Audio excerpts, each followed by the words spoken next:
Bonjour à tous, nouveau film est dans Critique Ciné Solo, Les Chatouilles. Et de quoi ça parle? Eh bien ça parle d'une petite fille de 8 ans, qui se nomme Odette, qui a plusieurs passions, notamment la danse, elle se rêve d'être une grande danseuse étoile, elle est en train de passer les concours.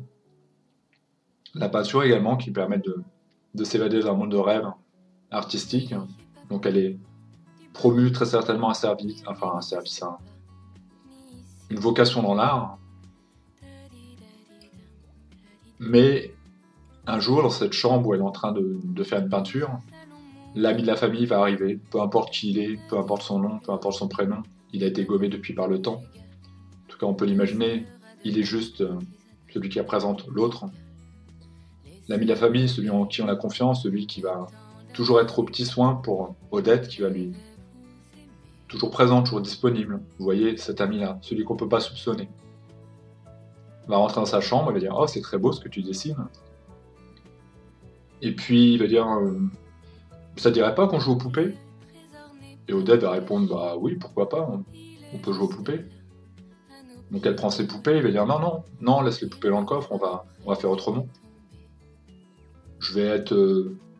je sais pas quel exemple il va donner, mais vous savez, je vais être le papa, puis tu vas être la maman». Ce genre de jeu. Et Odette, évidemment, va avoir peur, va se sentir prisonnière avec quelque chose, mais elle n'a que 8 ans, elle sait pas vraiment si c'est normal, elle comprend qu'il y a quelque chose d'anormal, mais elle saura pas dire non, vraiment, parce que a-t-il besoin de dire non? Il est évident que le consentement, dans ces cas-là, c'est l'autre qui est malade, pas elle. Et Odette va grandir dans cet environnement avec toujours ce bon ami de la famille qui viendra régulièrement la voir le week-end. Je crois que ça s'appelle Gilbert, vous voyez, c'est revenu peut-être comme elle était un peu hypnotique. Gilbert va venir ce week-end. Et Odette fait la grimace, non, j'ai pas envie que Gilbert revienne. Mais malheureusement, c'est comme ça, c'est le bon ami de la famille. Mais si, il est gentil, Gilbert. La dernière fois, il t'avait amené un roman que tu as bien aimé. Et puis même lorsque la mère, notamment, qui aura un rôle important, ou surtout un non-rôle, trouvera une serviette tachée, dire «Mais qu'est-ce que c'est que ça, Odette? C'est quoi cette serviette? Qu'est-ce que t'as encore fait?» Alors qu'on pourrait imaginer que les adultes auraient pu comprendre ce qu'était cette tâche, en l'occurrence. Je vais pas vous faire le détail de ce que ça peut être, de quelque chose qui appartient à un adulte, et qui est pas du tout dans un monde d'enfant. Même le père le verra, pourtant le père sera plus alerte sur le sujet dans le futur, mais pour autant il comprendra pas, c'est une tâche. Odette, voilà, elle fait pas attention à son matériel, du coup on peut la sermonner un petit peu. D'ailleurs, à ce moment précis, quand sa mère va lui dire cette serviette tu la gardes, hein, tu l'as stylie donc tu vas la garder, son père un peu plus compréhensif, il va la mettre à la machine à laver, tout en sachant pas ce qu'elle représente. Et lorsque sa mère va voir que la serviette est dans la machine, elle va lui dire «C'est toi qui l'as mis là, c'est avec papa?» Donc Odette va dire «Oui». Et avant ça, il y avait Gilbert, le bon ami de la famille, qui a téléphoné pour proposer de partir en vacances avec ses enfants, parce qu'il a des enfants. Il a une famille idéale. C'est l'ami idéal de la famille. Je vais pas me répéter, vous savez. Ça marche bien dans son couple, ça marche bien avec ses enfants, tout est parfait, tout est normal.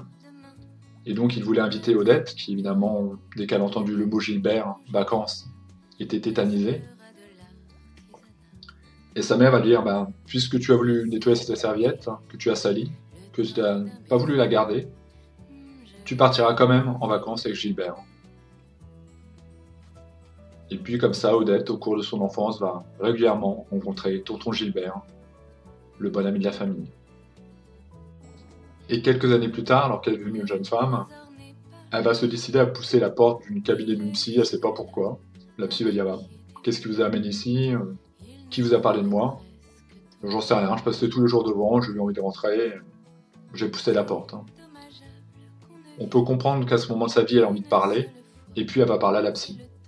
Elle va lui parler de son enfance, ça veut dire que c'est la première fois que j'en parle à quelqu'un, et la psy va, dans un premier temps, elle va dire je suis peut-être pas à même de vous aider. Et Odette n'a pas tort en disant bah, vous êtes psy ou pas, enfin vous êtes thérapeute, si vous êtes thérapeute, à mon sens vous êtes en mesure de m'aider, et puis en plus c'est la première fois que je le fais. C'est quelqu'un qui n'est pas habitué, on le sent, à parler. Par le biais de cette thérapie, elle va l'évoquer à une personne, à un ami d'enfance, qu'elle a connu, on le voit quand ils sont enfants, à cet âge, quand elle a 8 ans. Ils sont restés amis, et puis on voit qu'Odette ne verbalise peu les choses. Alors elle va avoir des comportements déviants. Elle va aller vers les drogues, elle va aller vers l'alcool, elle va être souvent un peu déjantée, un peu décalée. Elle va complètement se détourner de la carrière d'artiste qu'elle aurait pu avoir. Elle va faire encore de la danse. Mais finalement, ça l'a brisée, elle est cassée. Il y a une vraie fêlure en elle. Et il y a une scène comme ça qui est très intéressante avec Gringe, qui joue dans le film, où quand elle va lui avouer, voilà, j'étais violée par un tel, il le connaît, il fait, ouais, j'ai envie de lui casser la gueule, il va dire, non, non, mais fais pas ça. Euh, Elle va dire, c'est pas grave finalement. Il va dire, tu me dis que c'est pas grave, tu me dis que c'est pas grave, mais pour moi c'est super important. Et puis, moi j'ai le souvenir qu'à chaque fois que tu avais bu ou que tu avais fumé, tu finissais en pleurs et en larmes. Et voilà, il y a des moments de faiblesse comme ça, elle disait pas ce qu'elle avait vécu, mais évidemment c'est un très lourd secret, et inévitablement, elle ne pouvait pas vraiment le dire. Pour ma part, j'ai pas eu beaucoup de partenaires, j'en ai eu 3, si je ne me trompe pas, assez sérieuses, dont 2 jeunes femmes qui ont été violées. Voilà, encore une fois, c'est l'anonymat hein, d'Internet. Elles se reconnaîtraient si elles tombaient sur mes vidéos, mais c'est des anecdotes personnelles. C'est pour vous dire que très peu de background à ce niveau-là. 3 partenaires, 2 jeunes femmes violées dans leur enfance. Donc évidemment, c'est un sujet qui me touche aussi davantage et qui me permet aussi d'en parler, parce que j'ai compris tout ça. C'est pas nécessairement des femmes qui pourront parler vraiment de ce qu'elles ont vécu, même si elles m'ont fait cet important secret de me dire il faut que je te dise un truc.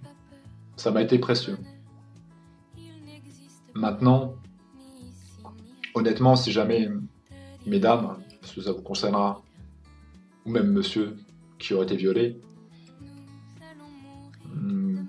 votre partenaire ne pourra pas être votre thérapeute. C'est pas possible. Parce qu'il vous aime. Et donc, par définition, il ne peut pas vous aider à trancher ça. Il y a l'histoire de sensualité, de sexualité, on ne se met pas en thérapie avec son partenaire. Et là aussi, je parle de ma propre expérience. Toutefois, vous pouvez rester en couple quand vous avez trouvé la personne qui vous aime vraiment et d'aller voir quelqu'un pour faire un chemin thérapeutique. Parce qu'à mon sens, c'est vraiment la meilleure chose à faire. Et également, de porter plainte. Les gendarmes le disent, les jeunes femmes qui l'ont vécu le disent, le plus important souvent, c'est ce moment où elles vont dire « Ok, ben, j'admets tout. Maintenant, j'ai fait une thérapie.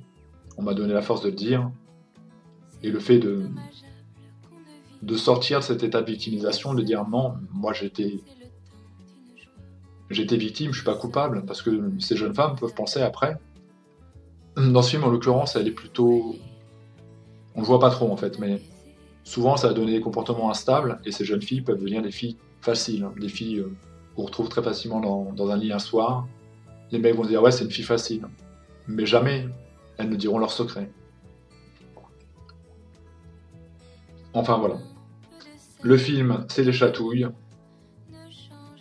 Si ça peut permettre à des parents de réfléchir à ça, se dire est-ce que j'ai toujours été assez attentif à ce que m'ont dit mes enfants, ça veut pas dire. Hein. Mais si votre gamine ou votre gamin se brusque au moment où vous dites tiens, il y a un tel qui vient, il propose de t'emmener à la piscine, et vous voyez qu'elle fait la grimace ou qu'elle se met à pleurer, ou qu'elle part dans sa chambre, vous pouvez vous poser des questions. C'est pas mal de se poser des questions. Je veux dire, c'est pas que vous êtes en train d'accuser la personne, mais vous pouvez tout simplement vous dire apparemment, mon enfant n'a pas envie d'être avec lui ou avec elle, plutôt lui en l'occurrence, souvent c'est des hommes. Donc pourquoi la forcer ou le forcer à faire quelque chose qu'elle n'aimerait pas? Tout simplement, vous posez des questions. Est-ce que j'ai toujours été attentif? Est-ce que je me suis pas montré parfois trop naïf? Et puis après, de poser des questions. Pourquoi tu veux pas aller là-bas? La réponse pourrait être je m'ennuie, hein, ou j'aime pas son fils, et il est toujours en train de m'attaquer. Ça peut être des vraies réponses, et puis qui seront concordées dans les faits, mais ça peut aussi être pardon, autre chose. Et trop nombreux sont les cas où les parents diront des années plus tard bah ouais, tout est là devant mes yeux en fait. Vous voyez, j'en ai parlé au présent, j'ai fait un espèce de lapsus dans le temps. Tout était là devant mes yeux. Je l'ai toujours su, sauf que je voulais pas vraiment l'admettre.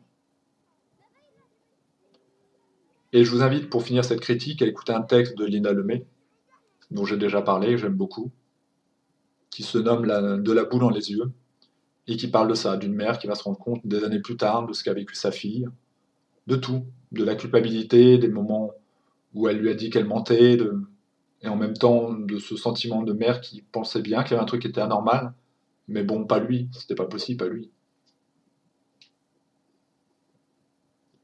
Merci à vous et à bientôt. La bande-annonce en dessous et le film c'est Les Chatouilles. Merci à vous et à bientôt.